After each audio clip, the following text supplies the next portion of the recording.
इसरो ने जो अभी LVM-3 M6 लॉन्च के ज़रिए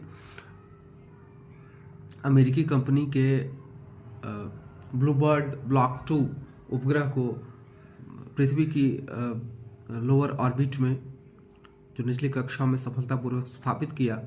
ऐसा नहीं है कि वह LVM-3 रॉकेट की पहली उपलब्धि है।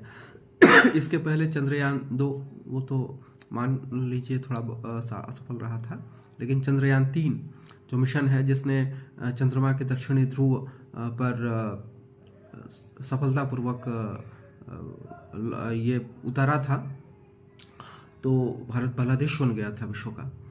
तो वो भी LVM-3 रॉकेट के जरिए ही किया गया था। और इसके अलावा एक वनवे कंपनी है जो कि पूरे विश्व में सैटेलाइट इंटरनेट मुहैया कराती है। इसने LVM-3 रॉकेट के जरिए 2 मिशनों में, यानी 2 लॉन्चेस में 72 उपग्रहों को प्रक्षेपित किया था। तो LVM-3 की अभी तक क्लीन स्लेट है, एक भी इसका जो मिशन है वो असफल नहीं हुआ है और इसने बड़ी बड़ी उपलब्धियां रची हैं।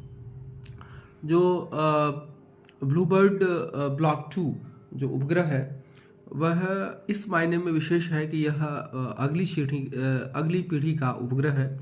और इस प्रकार के उपग्रह यदि और लॉन्च किए जाएं तो ये जो पूरा मोबाइल टावर का बिजनेस है वो पूरा ख़त्म हो जाएगा। ये मोबाइल टावर्स की ज़रूरत ही नहीं होगी, क्योंकि ये सीधे स्मार्टफोन्स को बेहतर कनेक्टिविटी मुहैया कराते हैं और इनके लिए टावर्स की कोई ज़रूरत नहीं है।